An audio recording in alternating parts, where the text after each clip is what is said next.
Hey, I'm Noelle. And I'm Marisa, but Noelle calls me Pete. And I'm Brandon, but Noelle calls me Toast. And welcome back to Take It Home. Yes. Hey. We have a very special guest, which Mr. Toast. just have to say, we were not planning on this. We woke up this morning to a text from Mr. Toast saying he was in town, and we were like, well, we have to film a pod-sode, but do you want to join? And I said yes. And he said, no, here we are. So here we are. Life can surprise you in the most beautiful ways. And we have not seen Brandon / Mr. Toast in a couple of years, maybe? I think so. Which is like a really while. sad and really insane. So this is also us just catching up. I mean, we just caught up for the last 30 minutes, but that's it. We still have so much to talk about. Yeah. And Pete and I were talking. Do you remember the other day we were literally talking about how we missed Brandon? Because we did an episode on our road trip that we took in 2020. Now we stayed with you for a little bit, and we were like, we miss Brandon so much. And was now so fun. here we are, And literally a few days after saying we miss Brandon. The universe is and you weird. texted us. So Anyway, Crazy. who are you? Okay, I'm Brandon. I know Pete and Noelle from college. We all went to musical theater school, and I'm kind of an LA-based boy working in the entertainment industry. Yeah, that's pretty much it. And I'm here in New York for something work-related as well. So, yeah, I don't know what else to say. You were born and raised in LA. Born and raised LA in the suburbs. Yeah, so not true LA, but it's still LA County, so I guess I can say I'm from LA. But yeah, I'm not from Santa Monica or Beverly Hills. Yeah. I didn't even know that Santa Monica was LA. I thought that was something else. You thought Santa Monica was its own. Yeah, I thought it was I a thought city. that for a while too. Well, it technically is. I don't get it. I guess as someone who has grown up there, I guess when people say I'm from LA, or I guess I'm trying to equate is it it to a New borough York. of New York? It's technically Santa Monica and Beverly Hills and all those places are technically still cities, but it's within the county of Los Angeles, and so I think people just box all those different cities into the umbrella of LA. So I guess that is kind of like New York, because you have, Brooklyn is technically a city. Yeah, you have New York City, and then you have Manhattan, Brooklyn, the Bronx, is Queens. a city? Yeah, I guess so. Because our address is, you don't say New York, New York, you say Brooklyn, New York. Yeah. Oh, interesting. So So it's it is- not it's the weird. same as West Village, Upper West Side, because those are all boroughs within Manhattan. Mm-hmm. So I guess the equivalent would be Brooklyn, Manhattan, Queens, Long Island, How many of those are within LA? Cities? Yeah. Yeah. I don't know, maybe a lot. But I guess the main ones would be Santa Monica, Beverly Hills. I think West Hollywood is even its own city. There's Glendale. Yeah, I'm not going to say where I live though. Yeah, fair enough. What's your address? What's your social security? Anyway. So Brandon's here. I'm here. And so as Brandon mentioned, we all went to college together. We were in the same musical theater class. So Brandon is yet another guest on our show who is from School. Elon MT class of 2020. Yay. We've had Elon. multiple. Multiple. 3. Andrew, Michaela, Tara. Jay. Oh my God. And Audrey, but Audrey wasn't in our class. She was a but- couple years below. Yeah. Most people we've had on the podcast have been Elon. folks, which is great. Because Elon folks are amazing. By the way, if you're watching, Brandon is sitting on the floor, but we did not make him sit on the Wait, floor. I want to show what it looks like. We have a chair, but for some reason he sitting- just looks like you look like a giant. Holy shit! I need to take a video, like zooming into this. This looks like This doesn't I'm make getting body sense. dysmorphia. No, because it doesn't look right. Like, you don't look like that. no, 'Cause, I like- promise you don't look like. It's like an optical crazy. illusion. Yeah, it's some sort So of I'm illusion. like, I'm gonna sit on the floor, and it's also comfier that way. I feel like Okay. we're horrible hosts because we're sitting on the couch and you're on the No, floor. I know. The couch is like y'all, like that's like the poster of the podcast. Like you guys have to be on the couch. But anyway, yeah, so we're just gonna chat today and catch up. It's been so Yay. long. Thank God. Also, what's the been too backstory? Because I also call you Toast now too, but I always forget how that came to be. Well, I think Noelle just has to tell it because I honestly don't Noelle know myself. is always making up the craziest nicknames. I really am. Hence, Pete kind of stemmed from Noelle. Yeah. And a lot of other things. But where Yeah. did Toast and Mr. Toast come from? Literally, I just remember us waiting in line for Einstein's Bagels at Elon, and for some reason there was a sign that said like, "Get your bagel toasted" or something. Like it was literally just that, and we were just like toast, and then I was like, "Mr. Toast." I don't know, and that was freshman year, and literally since then you've been Toast. Toast. That We is call him actually. Toast. I don't think I've ever sat and really thought about that before. Like that is so crazy that your name is just Toast. Toast and Pete. Mr. Toast. It's so funny because you are like the queen of not just giving nicknames, but the nicknames you give really take off. And Yeah. everyone, whatever. Yeah. But you don't have a nickname Yeah, I don't. because you're the one always creating them. I call you Noelle. Yeah. What do you call I me? also call you Noelle. Yeah. I don't. Yeah. I'm trying to think if anybody has a nickname for me. But I feel like when I call you Noelle, I have to say it a certain way. Like, Noelle. Yeah. Yeah. Like, Noelle. That's like how Tara does it too. Andrew calls me Mrs. L. But that's because I call him Mr. Drew sometimes. I'll be Right. like, "Hello, Mr. Drew," and he's like, "Hello, Mrs. L." That's so funny. When I think about you in college, Brandon, I just think of like laughing so much and being so crazy and silly at parties together. Like we were so We have unhinged. so many Snapchat memories, In videos. the Snapchat memory. For some reason, I have like you are like in my Snapchat memories a lot. Something about that. I don't not believe you. Like I feel like I use Snapchat just as much as I did, like maybe not just as much. In high school going into college, like I was the king of Snapchat. Like I would post crazy things on my story. I like remember this. Yeah. Like I had no shame. Like I just like Well- would send you guys. I hadn't met you guys yet. I would be sending you guys like crazy things on Snapchat. but I loved it. And oh my god, I mentioned this I think in another sode, but I just have to say before we move on to our next segment, the first interaction you and I had at Elon, I remember. ate a bite. Was it like a churro? We were all sitting at Lakeside. Yeah. Oh my god, I And remember I was this. eating Our like first- a bite of a churro, and it was very like doughy, and I just go, I love dough. And like you have just always brought that up. Yeah, that was like a core memory, like of a first impression for me. That was like the first thing I said to you, maybe. Yeah, but honestly, I think so. I love dough. I love dough. It's so on brand. Oh, that's Like funny. it felt like you didn't even mean to say it out loud. Like it was supposed to just be like an internal thought, but it came out and I heard it. And I think It's really funny. and I think that I was like, I'm gonna like her. I love that. That's so funny. Should we move on to our Sippy of the Weekie? Sippy of the Weekie. This is I don't know. new. This That's is a new one. So like, I'm not familiar with that one. yeah, it's I know kind the of other weird. one. It's like a really weird one. Wait, can we try it together? Yes.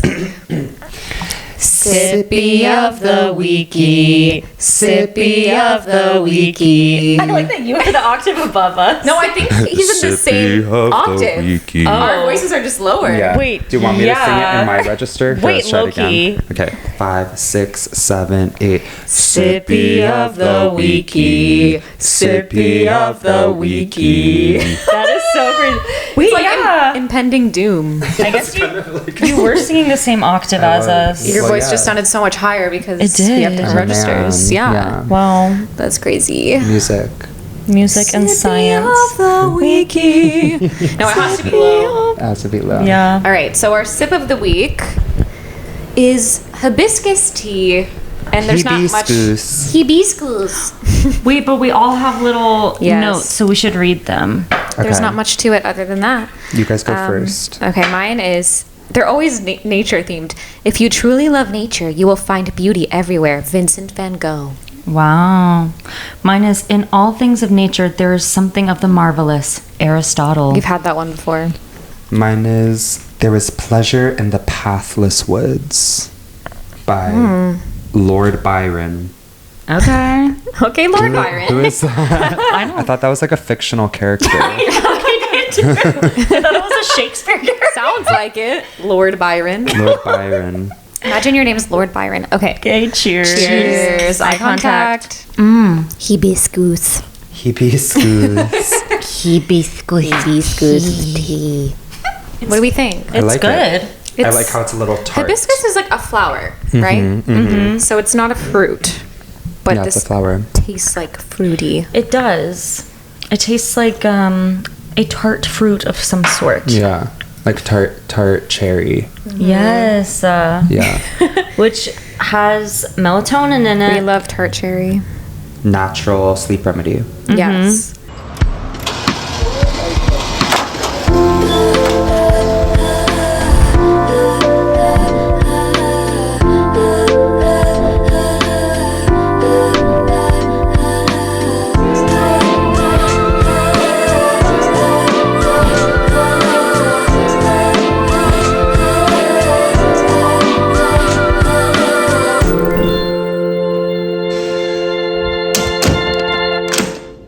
Smile of the week, smile, smile of the week. Smile of the week, smile, smile of the week. See, we know who the true listeners are, the I know, supporters of the pod, literally. when they know our theme songs. A true fan, a true friend. Okay. Oh, fuck. I need to I don't think know of what mine myself. is. Should I go first? Yeah, Yeah. if you know it, Okay. please do. So this happened yesterday, actually. I was in the elevator of where I'm staying right now in New York, and I got in the elevator with this family. It was a husband and wife and a son and daughter. And the son was probably around, if I had to guess, maybe like 5. And then the daughter was a bit older, like 8. And the boy, the son, was standing next to the part of the elevator that has all the buttons and stuff. And he was just hovering his finger over like the buttons while the parents were trying to like stop him from hitting the buttons, because then we'd be like stopping at every floor. And so when I came into the elevator, they were going to the ground floor. I was going to the second floor to go to the gym. And it's one of those places where you have to put your room key on the little sensor and then hit the button. And so I didn't want to be like a party pooper and like press the button instead of having the little boy, because I wanted the little boy to have his fun. So I was like, can you press floor 2 for me? And then he pressed it, but it didn't go through because I didn't put my key card there. So then I put my key card and I was like, press it again. And he pressed it and he got so happy that he like did it. And then we're going down, and the whole time we're riding down the elevator, the little boy is just like wanting to press all the buttons now, and the parents are like trying to stop him and everything. And then we finally make it down to the floor I'm getting off at. The father's like, okay, now press this button here. And it was the button that keeps the doors open, like the 2 arrows going out. And the father was like, keep pressing that button so this young fellow can get out. And the whole ride down, I was just smiling at this little boy because he was just so excited to like be of help. That's so And cute. That's really it just made me really happy. Aw. And I just love children, so love that seeing too. them like, be good, and obviously having good parents raise them just made me really happy. That's sweet. I love that. Yeah. That That's reminds cute. me of Elf, when Buddy like goes and presses all the buttons because he thinks it's like a Christmas tree. Yeah. That's so cute. I love kids. I love children. Oh, They're very so sweet. smile, Very Mr. sweet. Toast. And then the daughter, his sibling, like was being very supportive of him too, being like, good job. Oh, how old did the daughter seem? She was probably like 8. Like, Cute. definitely older than the son. A good older sister. And then when Yeah. I left the elevator, I like gave him a high five. That's so sweet. That's so It adorable. was very sweet. Well, I love that Cute. smile. What's your smile? Okay, my smile is that this past week, randomly, I've had a lot of weird interactions with different like bosses and employers, and I have been standing up for myself, which is really, really hard to do. I get so much anxiety when I have to stand up to bosses and stuff. Like, it stresses me out. I gaslight myself a lot, but I was like, I have to do this now. And I'm just proud of myself. I've been standing up for what I deserve recently. Period. I love that. Period. I'm so proud of you. Yeah. Thank you. I'm like also like kind of on the same like bus as you in regards to that. Like I do, for whatever reason, I just get a lot of anxiety surrounding like conversing with or having conversations with people in positions of power. Same. And I don't know why or what it is. I don't know if it's like the people pleaser in me just always wanting to appease, you know, bosses and, you know, people who can help me get a job or stuff like that. But that's definitely something I am working on as well. So I definitely like resonate with that. Well, you just have to know what you deserve, and it is really scary. I don't even know what my fear was. I remember when I was freaking out the other day, Pete was like, what are you scared will actually happen? It's hard to advocate for yourself. Well, especially like if you think about the grand scheme of life, we're like new to the adult world. We are. And adulting and like things like this and advocating for yourself. And a lot of our first year, like our early 20s and our first jobs, like you're figuring out what the things that you deserve and how things work, so a lot of times you don't even know that to begin with. You don't even know what you should be advocating for. But, you know, as we grow and learn. We have to just ask for what you want. That's one of the things that I love. Like, people say, that's one of the things that I love to, like, that people say that I love to live by is, like, sometimes you just have to ask for what you want. And I kept saying, what if this was me in this situation? Because you've helped me through almost the exact same type of thing. Because it's me, I'm like, I can't, like, I deserve nothing. I should be getting $1 per hour. $1 per hour. That would be, like, so bad. That would be horrible. What is your smile, Miss Pete? Kind of trying to think. My smile is I hosted my book club on Sunday. Mm-hmm. And it was just really cute and fun. And wait, how long have you been? I started a book club, I think, in 2024. But then it fell off for a while. It took like a big hiatus, like maybe like 5 or 6 months. I did not know this. Because life just got crazy. And the best. it was like monthly. And then I had a couple people who were like, are you going to start book club back up? Like, start it back up. And I started it initially because, like, I just really wanted more community. Mm-hmm. And yeah, so I just started it because I was like, you know what? It's really hard to make friends as an adult. Like, maybe I need to take matters into my own hands and start something to where maybe, like, you know, it can start small. And it did. It was just like a few people. But then, like, I was thinking maybe those friends can invite their friends and like anyone can join, whatever.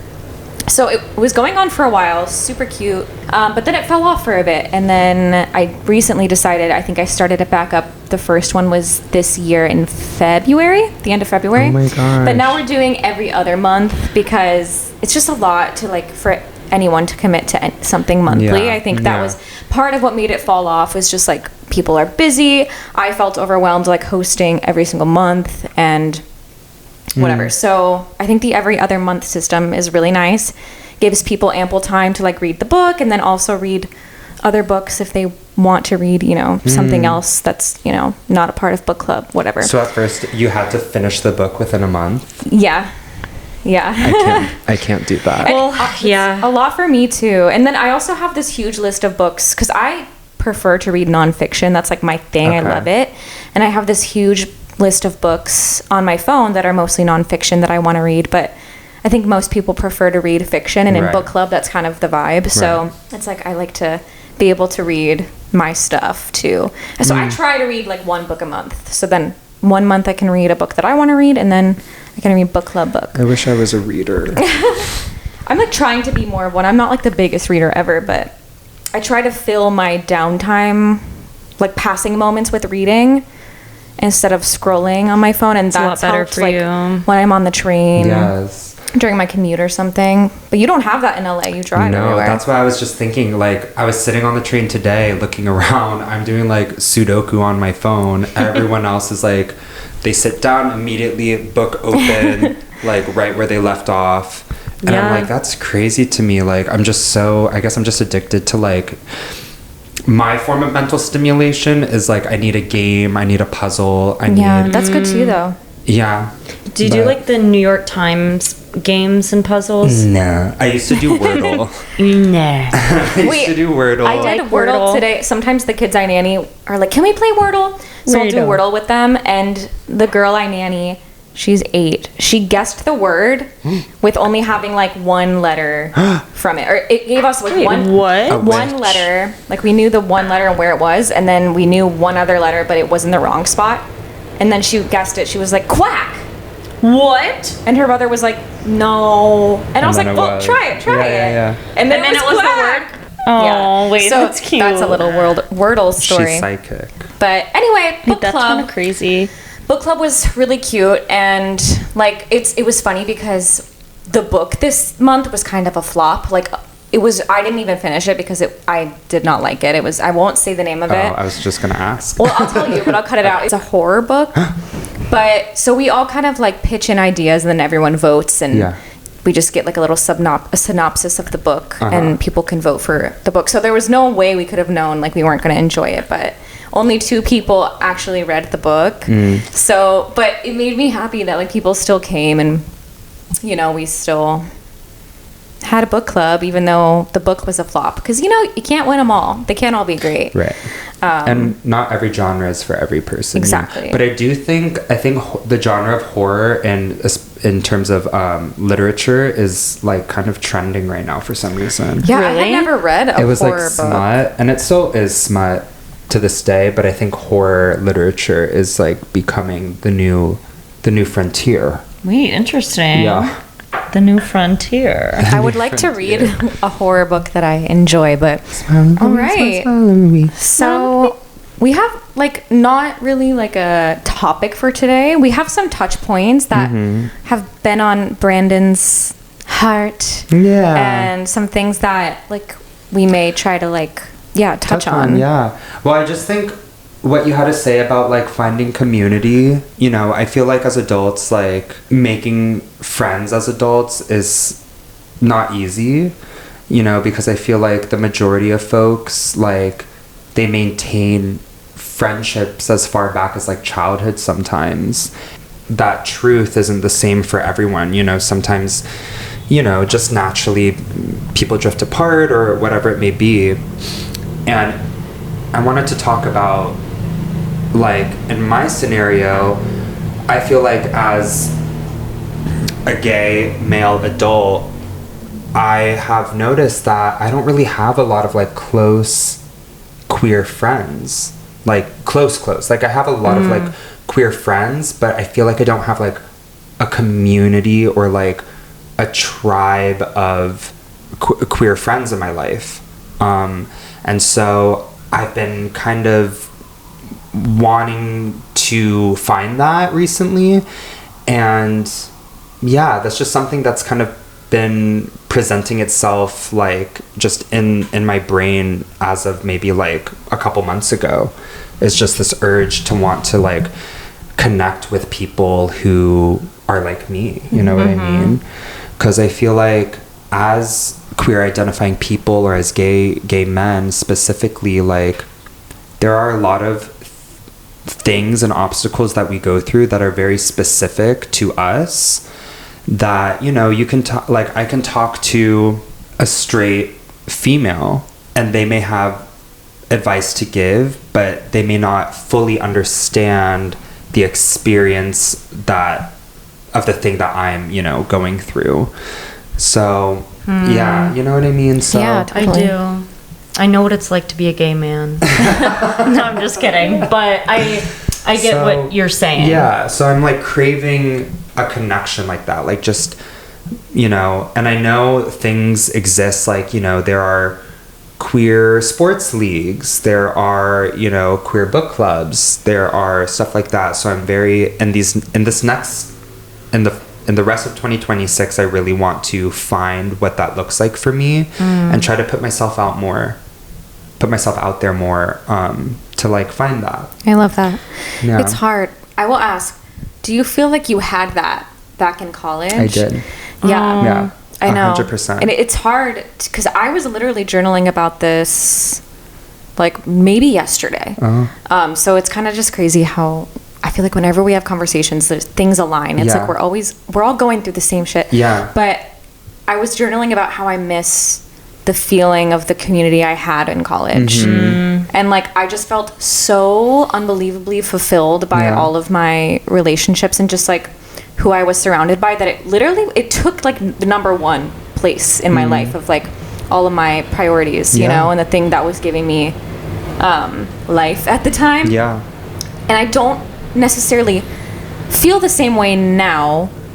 It's not that I don't have community here, but it's just not the same thing. It can never be. I mean, of course it's not going to be the same as in college, but I miss that, and I like want to try to replicate that feeling in my adult life. And I was just journaling about how like this is just a different phase, and like I'll find that again in some form. But yeah, it's just sad when you like had it, and then you don't anymore. Just one day you don't have it. Yeah. College is just so different too, especially when you're in a major like musical theater and a small class. I'm sure there are some other majors that also might feel similarly, where like there were 19 of us and we all saw each other every day for 4 years. Yeah.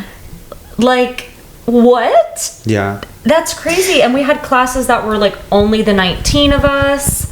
All throughout those years too. Other classes we would have like split. But point is, we were all in the same building every day for 4 years, doing rehearsals at night with each. Like we spent like 12 hours a day with each other. We didn't get sick of each other. At least that was my experience. Like I didn't. I was always wanting to hang out too. Like every waking moment of my day, like I'd want my friends to come over. I'd want to go hang out here. And I feel like such a loner nowadays. Not necessarily in a bad way, but just like I really love like spending time alone. If there's an extrovert in me, it came out in college times, and I just feel like, where'd she go? I'm like always wanting to be alone. But yeah, it's hard. I think there's something also about like going through, yes, we were with each other every day taking the same classes, but there's something specific to a performing arts major in general where like you're going through the same obstacles and the same potentially like traumatic things with one another. You know, as far as like we're all auditioning for the same show together, like we're all doing, you know, this one project together. Performance class. Yeah. That is so specific to the musical theater major versus like, I don't know, like a journalism major. You know what I mean? I guess with performing arts, you're also like sharing your heart too. Like I feel like everybody, I mean, a big part of acting and theater school is showing vulnerability. Even if you're not talking about your own life, which at Elon we were encouraged to like share our own stories in our own life, which sometimes I think is good, but other times I think it's not always mentally healthy. To like think of a traumatic experience and use it for your acting. But besides that, just like getting up on stage and singing in front of each other and acting in front of each other and dancing, like that's scary. That is so vulnerable to get up in front and like do a performance and pour your heart out literally through song and dance. Pour your heart out through song and a lot dance. of times with each other too. Like we were doing that not just for each other, but like with each other. Yeah, with each other. Yeah, I've been so nostalgic lately, and it's not like I would want to go back to that time necessarily. I just miss the closeness I felt to those around me. Yeah. And like, certain way that I just haven't. It's hard to find that, you know, as artists who are out of college, you know, unless you're working on a show or something like that, like that specific connection is hard to find in a day job, you know, colleagues that you work with at your day job, or, you know, stuff like that. It's so different. I definitely experienced that too. Because like you were saying how we were all kind of going through similar things together, and that really like bonded us. Once you get out of college, you're all on different paths at that point. So there's less to, I don't want to say less to connect you, because that's not always the case, but like kind of, you know, we're not all on the same path now. We're not all working towards the same thing now. Everyone's on their own journey. Yeah. And you just watch people kind of like all go in different directions. And it's like beautiful and it's life, but it's so lonely sometimes, I think. It is.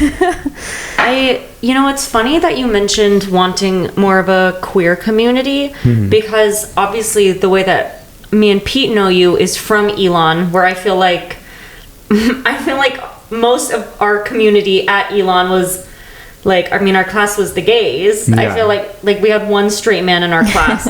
So when I think of, like, I didn't even think about that. I just assumed, I guess, that, I don't know, I was like, Brandon's good friends with Jalen and Jake. But like, they don't even live in the same city as you. Like, you know what I mean? This is so, like, specific, maybe even more so to you than like a lot of us here in New York, because you're literally living on another coast. Yeah. And most people moved to New York after. So how do you feel like that kind of impacted your journey post-grad? Okay, I'll speak about it, I guess, in categories. So when it comes to like friendships and relationships, I fortunately had like friends from high school back home who went to college in California, and so I knew I had those friends that I could physically be with back home. So those relationships strengthened post-grad. And then unfortunately, because of the pandemic, and also, you know, once the pandemic kind of fizzled out, pretty much 90%, 95% of our class all moved to New York. So I feel like some of those really strong relationships I had with people from our class started to kind of dwindle, just because I wasn't physically in the same state, you know, as y'all. And luckily, you know, we have technology and social media to kind of keep us connected in that way. But that's something that definitely shifted moving back to LA after college. And then I would say in terms of like career, I've always known I wanted to like live in New York at some point. Like I've always had that calling ever since I was a kid. Like I just remember coming to New York as a kid, like as young as probably like 5, and just something in my soul knowing that like I'm meant to be in the city. And now that I'm the age that I'm at and I don't live here, even though I've had that soul calling for such a long time, it's kind of, I don't want to say disappointing, because I know I'll be here one day, but I don't know. I'm kind of rambling now, but like moving back home has taught me a lot about, you know, there's not one path like to where you want to be or where you're meant to be. Like moving back home to LA career-wise has honestly kind of been great for me. And the thing is like, I don't know what my career could have or would have looked like had I moved immediately to New York post-grad. So yeah. And then I guess another category would be like, I would say like personal growth, I think. Like I think moving back home post-grad, I feel like I've grown a lot as like a human being, don't get me wrong, but I think you grow a lot more when you're forced to be put in a new environment. Meaning like moving to a completely different city, a completely different coast, and having to navigate that. And granted, I did do that for college, so I kind of have a sense of being able to acclimate, but I'm very sensitive to changes in routine, changes in my environment, all that stuff. So being home definitely for my nervous system is like comfortable.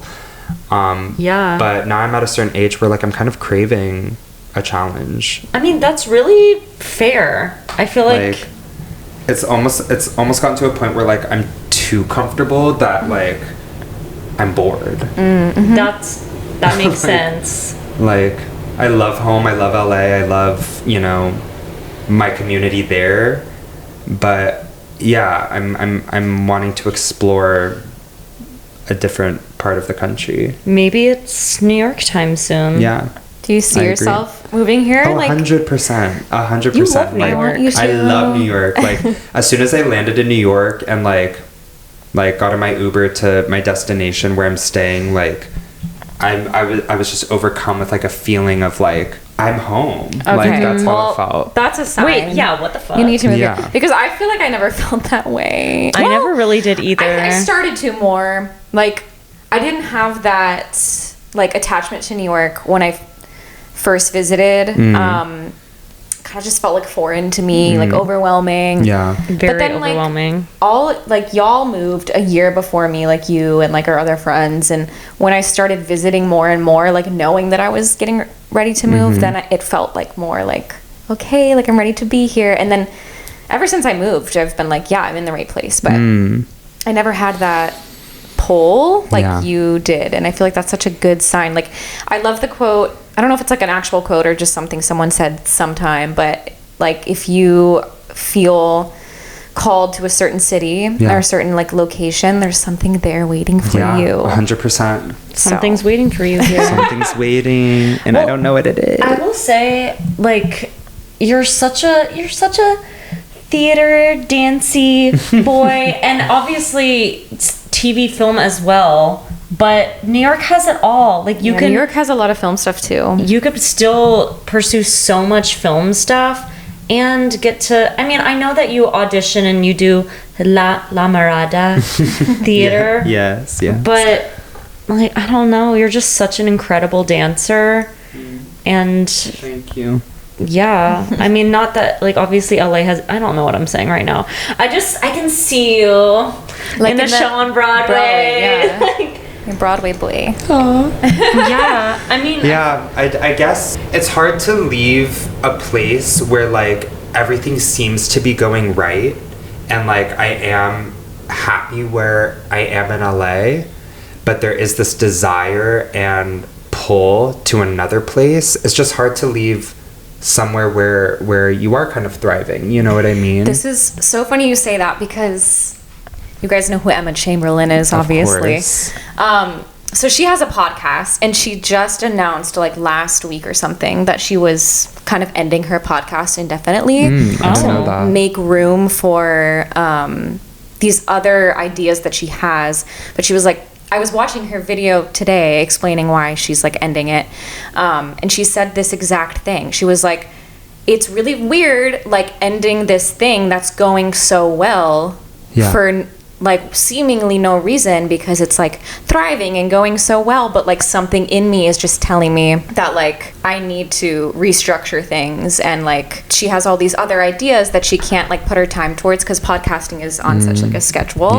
And she's like, I need to be like off a schedule for a minute and like creating. But she said that exact thing. She was like, it's weird. It's weird to like end something that's just good. but that's good. Yeah.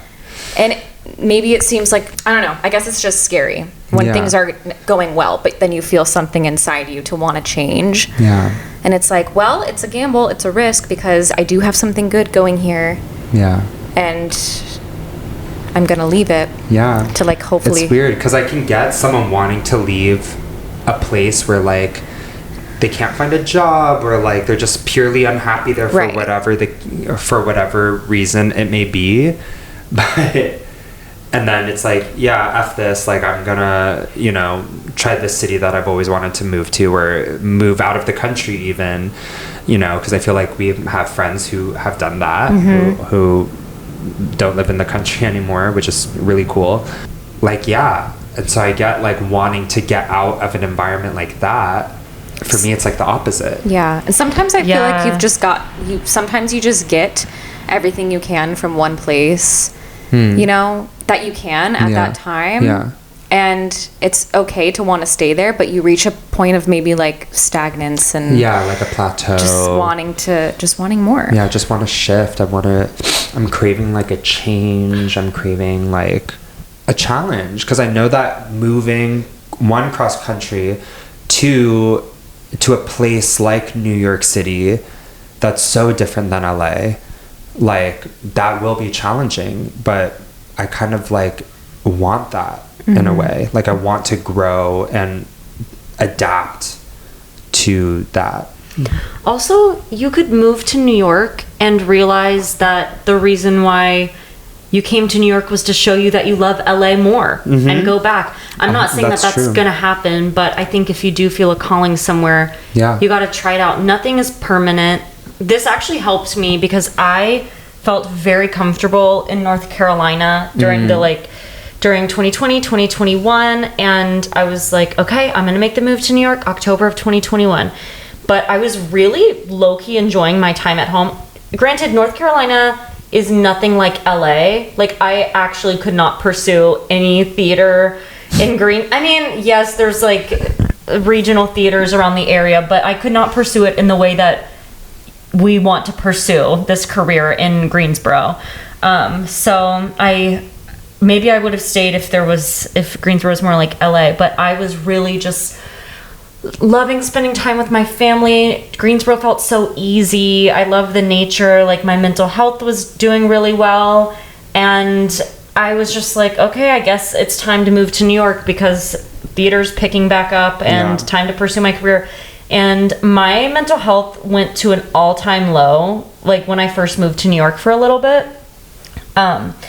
And now I absolutely love it. I've luckily made it through that period, but it was a really hard transition for me because I had also never really left North Carolina besides studying abroad, but that was a set time where I knew the start and end date. But this was my first time being like, I guess I'm leaving North Carolina. Yeah. Because I was born and raised there. But one thing that helped me during my transition was knowing, which I knew I wasn't gonna like be like, no, I'm leaving New York and moving back to Greensboro, but just knowing that could be an option really helped my anxiety. I was like, if I really hate this, no one's forcing me to be here. I can always go back to Greensboro. I can move somewhere random. I can move to Austin. I can move to Colorado. Like, Austin. I don't know. I'm just saying.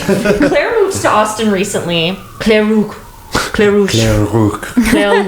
I feel like if you don't do it, then you'll always wonder why. And I know you're going to. I'm not worried about you never moving here, but it's one of those things where even if you come and realize you hate it, like if you don't do it, you'll always have that You'll never know. question. Yeah. It's also like I've told, because everyone always asks me, like, not that people shouldn't, or not that people should feel bad for asking me, but everyone's always like, when are you moving to New York? Like, I thought you were gonna move like last year or 5 years ago.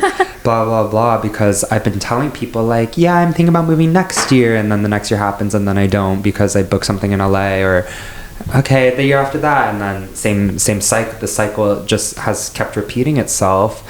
And then people are always like, well, you gotta move to New York when you're in your 20s because that's like, you know, prime time, blah, blah, blah, blah, blah. And so now that I'm like turning 28 this year, and like I haven't done that because people have like implanted this thing in my, like adults specifically have been being like, you gotta move to LA in your 20s.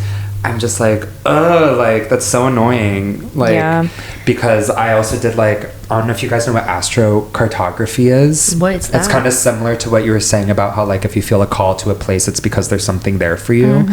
It kind of along those lines. So it takes like your astrology, like time you were born, place you were born, it takes your whole birth chart. I don't know like the I guess it's a science, I don't know, but it takes that information and it tells you based off of that where in the world you would thrive, like romantically, or thrive career wise, or need thrive, to know and it could literally be in like Bali or like Germany, like it could be in like crazy places in the world. Interesting. Like, and so I kind of was like researching into it very, very like a novice. Like I don't know what I'm looking at, but it told me that New York is a place where like there are all these like lines, they're I don't know what the lines are called, but where it intersects, like those intersections are what are the places like that you need to be in. Whoa. And New York was one of those places for me.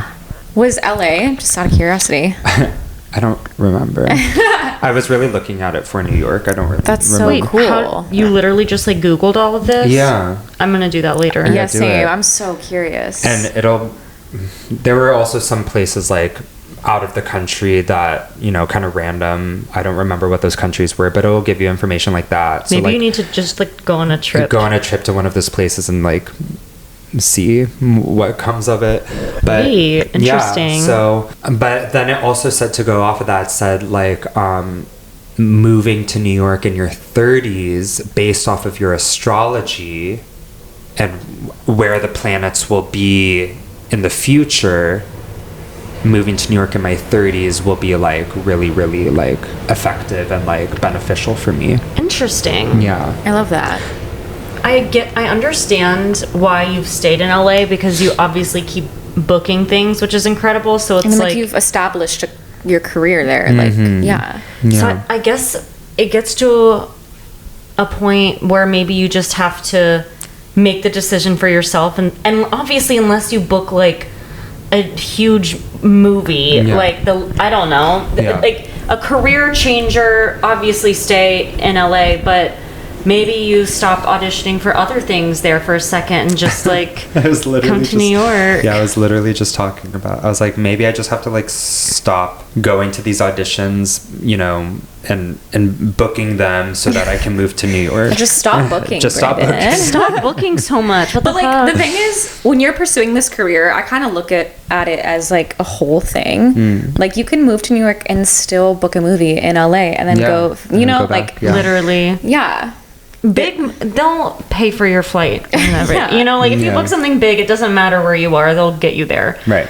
My mom always, like, before I go on big trips, like before I went to Thailand and South America this past summer, my mom is always worried that I'm gonna like book Broadway, and she thinks that I'm missing opportunities by going on these trips. And I always tell her, and what I've started doing, if I have something really a bit like something huge that I really just want to do in my life, like before I went to Thailand, I was like, here are the dates I'm going, this is when I'm going. Yeah. And my mom's like, but what if you book Broadway? I'm like, if I book Broadway, then I'll cancel the trip. Right. But I'm not going to audition for things that you pick and choose your battles. I stopped auditioning for things that I would rather go to Thailand over. Like if a random regional show that's going to pay me $300 a week, I'm like, maybe I would do that, like just to put on my resume if I weren't about to go to Thailand, but I want to go to Thailand over doing that. Yeah. If I book a Broadway show, I'll cancel my trip and do it later, because why the fuck would I be like, sorry Broadway, I'm going to Thailand for 2 weeks, which like also fair, but like not just for like a 2-week trip. So I think, you know, you could think of it in that way too, like audition for the things that you would push your move out further for, but maybe stop or maybe start submitting to more New York stuff. Yeah. And your agency is bi-coastal, which is awesome too. That's great. Yeah. Yeah. So, I mean, I can feel like things in the works. Like I can feel that I'm like held by the universe, and that like when I make the move, like it'll be in its divine timing. For sure. Definitely. I also feel like, I mean, your 20s are great, you know, for figuring shit out, but I'm excited for my 30s. Same. I'm also like scared just because of the concept of it is weird. Like, whoa, not being in my 20s anymore. That's weird. But I think, you know, people glamorize and like romanticize 20s in New York online and everything. And I think it's amazing and great, and there's so many awesome things about it, but I think it's also like really a struggle when you're figuring your stuff out. And like I just think like 30s are probably gonna be even better. So y'all, the girl I nanny yesterday was like, how old are you? And I was like 28, and she goes, you're old. And I was like, I'm not old. And she goes, that's almost 30. And I said, well, 30 is not old. And she was like, yeah, it is. Yeah, kids think 30 is old, obviously. I'm like, Not you shit. being read. How old is she? She's 11. Not you being read by an 11-year-old. I know. I was That's like, crazy. I'm not old. On What like the fuck? 8-year-olds, like the girl I nanny, her friend was like, she asked me the same thing. She was like, are you married? And I was like, no. Do you have a boyfriend? No. How old are you? 28. Oh my god, she's 28 and she doesn't have a boyfriend. I'm like, oh my god, you're roasting me right now. That's and I have to look at these 8-year-olds and go, well, it's because a lot of men are disappointing. Right. I mean, yeah, and that's Start teaching them now. it's not a you problem, it's a men problem. I literally did. I was like, you have to understand it's not me. I was like, men. If you wanted a boyfriend, you could go find a random man on the street who will be your boyfriend. You're But like schooling this 8-year-old I know. so that I'm just like- when she grows up, Literally, start we instilling need to that get in it. her now because she'll be in for a rude awakening. yeah, it's pretty crazy. I had tell something ya. to say. Oh, Say it. I know. Say it. I feel like a lot of my 20s have been for me having fun in New York too, like fun times, being on the struggle bus a bit. Like I've always been kind of a late bloomer in a way where, like, I think about back in middle school, high school, and college, I was always like never cast in shows for the first few years, or like ensemble for the first few years, and then by my senior year is when I'm like finally getting all of the things I've been working years for. It happened literally middle school, high school, and college, and I have just accepted that. I think it's the same way for me in my adult life too. Like I'm like, yeah, I was not meant to be on Broadway in my 20s, and I really feel like good career things are coming for me in my 30s, and I feel the same way for you too, Pete. Like we're not all destined to be on Broadway by the time we're 25, you know. Yeah.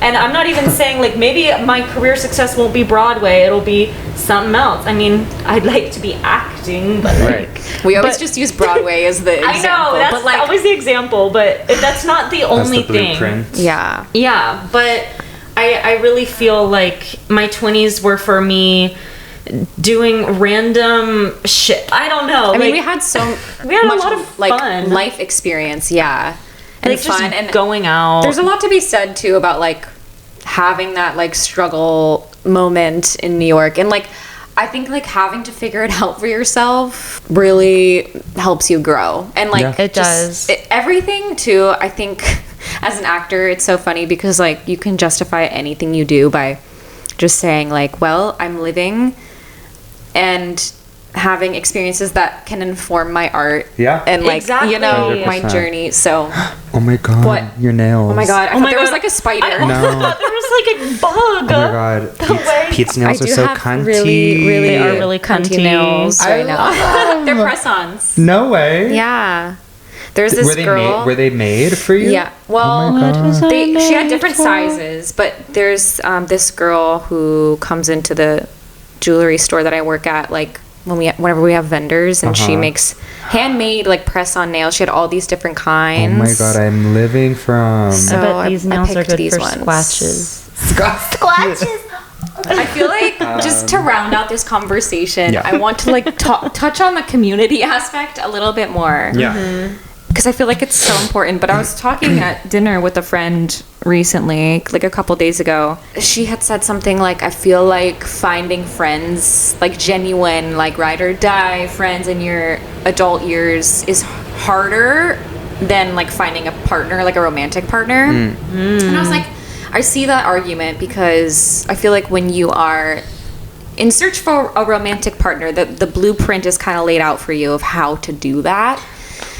Of course, it's different for everyone, but it's like, oh, you meet and you're attracted to each other, and then you go on dates, and like it's normal to go on a date because that's what you do when you're looking for a romantic interest. Yeah. Like you're dating, you're getting to know each other. There's this like expectation in the back of your head, like, ooh, I want these things. I want, you know, this is gonna go here. And Yeah. with friendships, it's not laid out like that for you. Like, Yeah.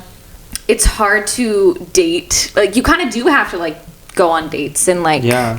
spend time, but it's really hard as an adult to like prioritize getting to know someone as a friend when, you know, I think maybe someone like having a coworker that you really vibe with is like a good way to make a friend because you're with each other so much and you like talk so much during that time. But like outside of like work or things like that, it's so hard to like genuinely get to know someone, and you have to put in the effort and like date each other low key. Yeah. But that's not like something you think about doing with friends. So yeah, you know what I mean? Yeah. I've seen like the way, just from personal experience, like making friends as an adult is like you have one solid friend in your life, and they have their whole kind of circle of friends that you're not friends with, and then the middle friend starts inviting you out like with their circle of friends, and then you kind of start getting absorbed into that friend group. That's how I've kind of seen adult friendships working and operating. A lot between Noelle and I. Yeah. So Noelle had her like childhood friends here in New York, and then I would always hang out with them. Yeah. And like we do a lot of things together and stuff. But you're right. I feel like that's a big way. That's like the most common and most, I think, natural way that I've seen a lot of, from a third party perspective, adult friendships forming, but also I've also experienced that as well. Kind of getting absorbed into a friend circle that way. But if you're looking for kind of a specific type of friend, then I feel like you have to be a little more intentional with who you wish to, you know, befriend. It's so, do you guys find it really hard to keep up with, I guess keep up with friends and try to just make time for everyone? Like, yes. I've become such a terrible texter ever since moving to New York. I don't know, like I know I ghosted you like a few months ago, and I'm sorry. Oh, I don't remember. Oh, okay. Like, I just feel like I'm constantly like trying to do so many things, and I don't know what it is, because before moving here I was one of those people who never had like unread texts in their phone, like always texting people back, and now I just feel like maybe adulting is just so hard, and I'm still getting used to it, but I'm like, how do I keep in touch, and how do I make life just is hard. I think it's like, no, I 100% agree. It's definitely hard keeping in touch with people, once again, intentionally, because of social media and stuff. And it's like, given that I live on the complete opposite coast as like y'all or any other friends that I have who live in New York, it's like I feel like we're up to date with one another because of social media and Instagram stories, and kind of communicating via Instagram stories and being like, oh my gosh, like that's so cool you're doing that, and then you kind of have like a mini exchange on Instagram, and then it's like, okay, that was like our catch up for like the month. I'll talk to you again when you post something else that's interesting enough for me to respond to. But like actually reaching out to someone because they crossed your mind, or like I've been trying recently to honor that. Like if someone pops into my mind, like I'm thinking about them, I'm trying to be better about like picking up my phone and texting them, being like, hey, just want to let you know, like, you crossed my mind and I'm thinking about you, and I hope you're well, and you know, if you feel called to be like, would love to like FaceTime or like hop on a phone call just to like hear your voice and like catch up a little bit, like would love to do that. But sometimes like everyone's so busy, you know, that it's hard to make time to do that. And sometimes, I don't know, like it can maybe even be a little bit weird to do that, especially if you haven't talked to X person in like half a year or whatever.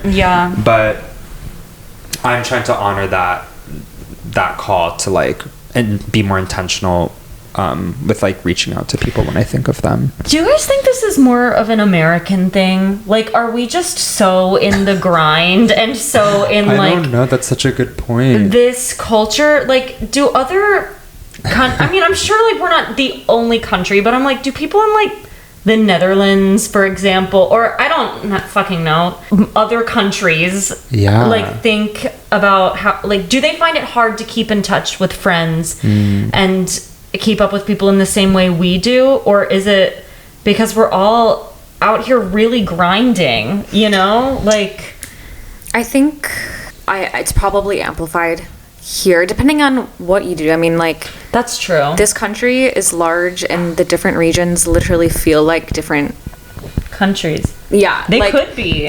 They do. Like, I don't know if you live in like Oklahoma.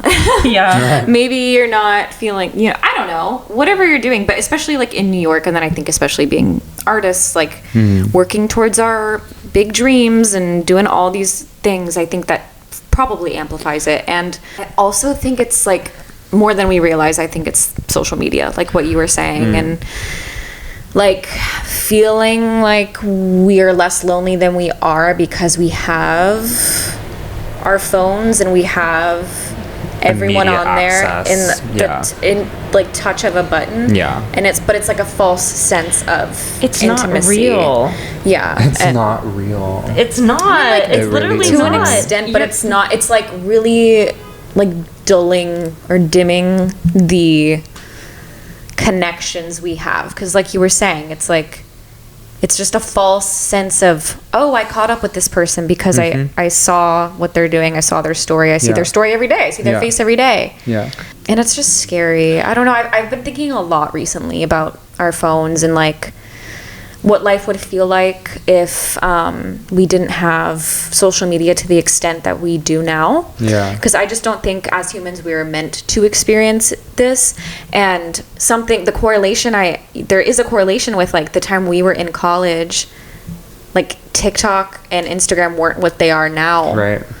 And so I'm wondering if part of the reason I'm feeling so different in my community now than I did in college, I'm sure there's so many different reasons, but I wonder if like the social media and how that's taken off in a way that it just like wasn't before, if that plays a part in it too. I don't know. It's hard to measure how it actually makes us feel because it's just such a part of our culture now. our culture. I will say, I always say this, I feel like social media was originally a good thing. I mean, I think that there are good qualities to social media. I think in a way it's nice that you can look at people's stories and respond and be like, oh, cool, glad to see you're up to this. Yeah.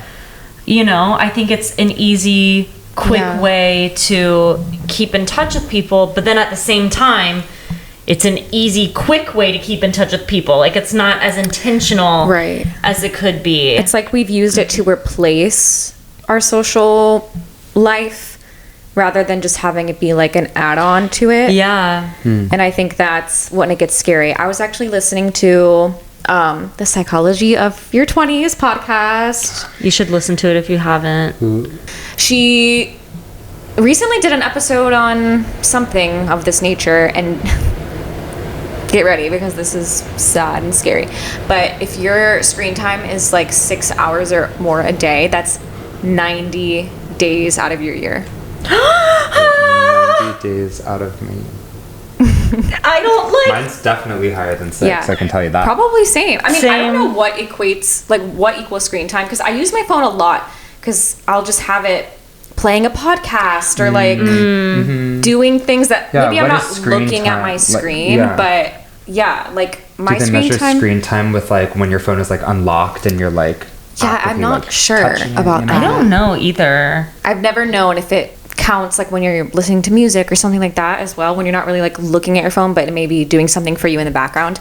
But regardless, I'm pretty sure like my screen time is that or up above, which is crazy if you really think about it. Like, what do you mean I've used this for 6 hours out of this entire day? cumulatively. But that's apparently it adds up to being 90 days out of the year, which is 3 months, right? Yeah. That's So 3 months. that's a quarter of the. That's scary. No, is that a quarter of the year? Yeah, 3 months is a quarter It's of a the quarter year. of the year. Love to So hear that. Love to hear that. if that adds up over multiple years, That's... I don't like that. so I've just really been thinking. It's like been on my mind a lot, and it's really hard to live in a world where everything kind of revolves around social media now. It's just too much. especially as artists, because I'm like, how do I detach from this when like, you know? I was literally having a thought today because I've been trying to post a lot more for the podcast just because I wanted to reach more people, and the way to do that is through social media and to get a following. But I was thinking today about how I kind of hate a lot of parts of social media, like how addictive it is, how like sometimes when I'm with people in person, I hate when people are like on their phones the whole time, like because it's like, what's the point of living through this phone when you're with someone like in front of you? Right. You know what I mean? And we all do it sometimes. I mean, you and I live together, so obviously we have phone time where we just sit in silence and are like scrolling, and it happens. But at the same time, I'm like, that's crazy. But I was thinking today, I was like, am I a hypocrite because here I am vlogging my day and like posting all these things because I'm trying to reach people on social media, but at the same time I fucking hate that now the only way to be an artist or to have a podcast feels like you have to also be a content creator, where I don't necessarily want to be. I mean, I will say I have been enjoying making TikToks and that's good. Social media more, but at the same time I think like if it wasn't necessary and we could just like have our podcast and it just reached out to people automatically, then I don't think I would be doing it. Yeah. At least not like this, you know? It's interesting because on one hand, it feels like this wonderful resource for artists to use where maybe those opportunities wouldn't exist if we didn't have social media. But then on the other hand, it's like, well, now it feels like the only way because now all the markets are so oversaturated and now it's like no one's going to find our podcast just because they're listening to podcasts because there's so many podcasts now. It's just like everything is just, I don't know. I think about it every day and I'm like, I don't know. Brandon, do you feel the need to post about like on your grid or whatever about acting stuff or like how you're an actor, like to help you get jobs? I think there definitely is an element of like knowing I would like to post about this so that when casting directors or potential, you know, writers, directors, whoever, because in LA, a lot of the times when I get any sort of on-camera work, it's typically through referral. And people check out your social media to see, you know, your vibe, your aesthetic, what you look like, all the superficial stuff. And so there is a part of me, unfortunately, that does feel like I do have to post certain things that I'm up to. Yeah. As kind of like a highlight, like, reel of, like, you know, kind of what I am. But the way, like, I love taking pictures as, you know, memories and little blips of my day. And I like just sharing that. Like, that's just something I enjoy because I was a huge, like, I don't know, like I was really big on Tumblr and I just, I love aesthetic and I love, you know, curation and all that stuff. And so there is a part of me that like posts for that reason too. But I've come to understand that like social media now, you know, is a marketing, it's a marketing tool for us as artists. And you know, and some people do have separate profiles, separate accounts for like their artist account versus like their personal account. But I think my identity as an artist and then my identity as like a human being outside of being an artist, like they're just kind of intertwined now. I feel like I'm able to kind of like post a good balance of both. Yeah. I feel like in LA that's even more a thing. It is. Yeah. What is it? Okay, a lot of people talk about how LA, not to like shit on your city, but how it can be superficial. Like lots of people there look the same. There's a pressure to like, I guess, just look a certain way, be a certain way. Do you feel that pressure in LA? I don't. I honestly, maybe I feel like I kind of feel like that way about New York in a way. Interesting. Yeah. Like from my experience and from the friends I have in LA, I feel like I don't feel that way. I feel like at least the people in my life and the people that I know personally in LA, like they're so laid back and they don't really care about image. But I'm sure there are people who exist in LA who are very much of like the plastic surgery and the Botox and the facials and this and that and whatever, which is like the influencer world. Yes.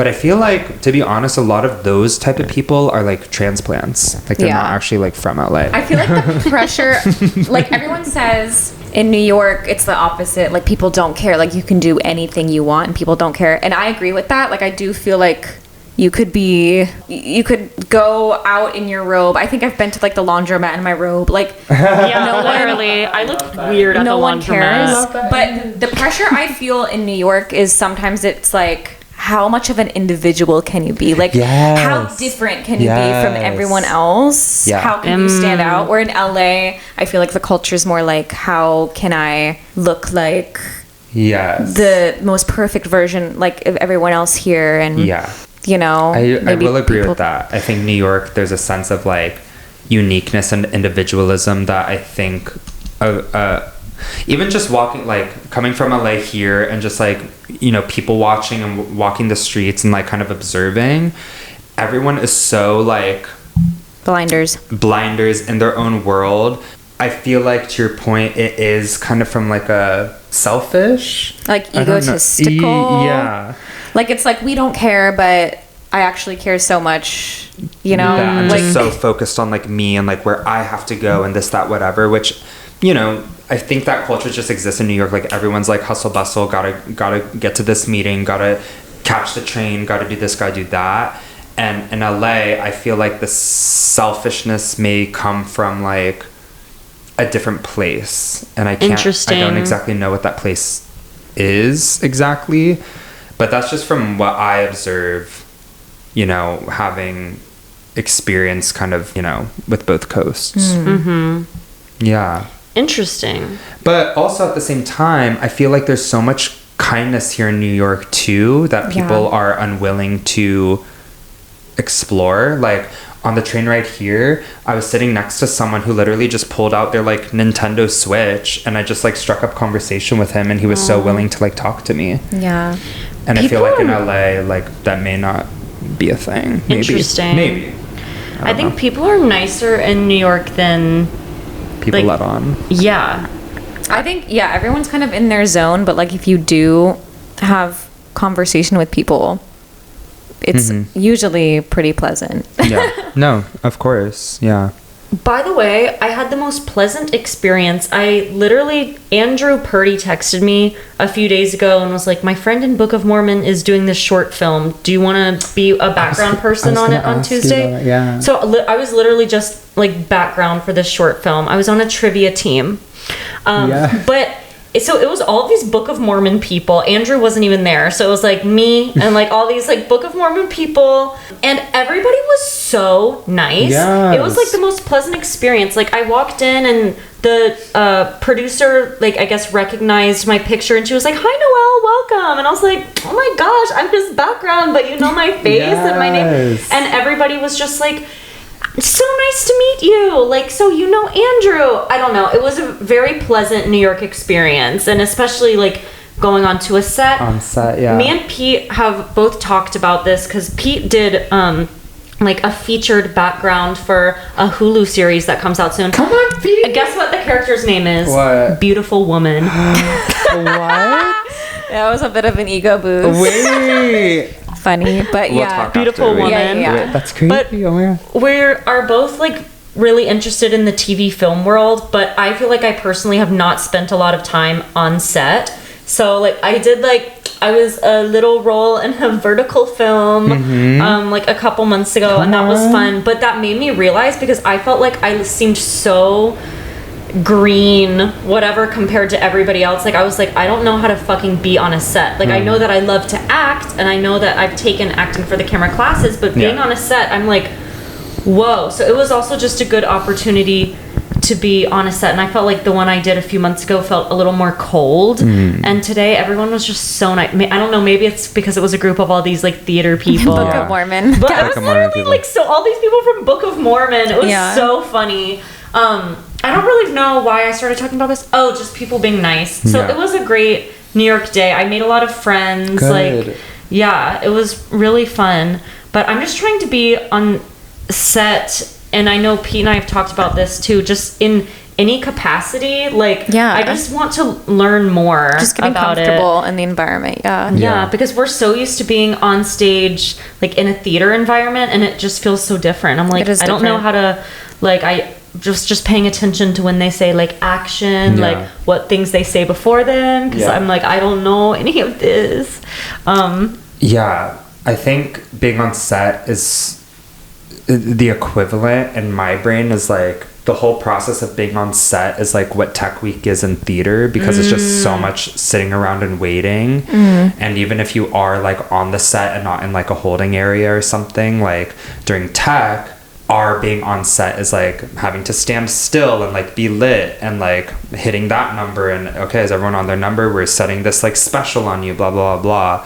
And like being on set, it's like you're standing there, you're getting like touched up, they're like the gaffer's like doing all the like lighting stuff. And like in theater you have the rehearsals where you're on your feet, you're working, you're playing, you're, you know, playing with other actors, and all that doesn't happen on set, you know what I mean? That's such an interesting way to put it, and that feels really accurate too. Yeah. Yeah. Like, it doesn't really feel like a performance. It's like, It almost feels like theater is a luxury to the actor Yeah. experience, because Yeah. like you are really truly living a character's journey Yeah. from start to finish, and playing. And yeah, I mean, from my small experience on set, like, and just observing like what the other people were doing too, and just how everything was working, it was like, whoa, this doesn't feel like I would get to like feel the journey of the character. Exactly. Like that But- whole feeling of the journey, you low-key kind of have to do like on your own Yeah, and it's so Like- a completely different process. Yeah. Because they're both hard in different ways. Yeah. But it's maybe just a lot more like work internally. well, it's funny because I feel like a lot of film actors who go and do a Broadway run will talk about how hard it is. Yeah.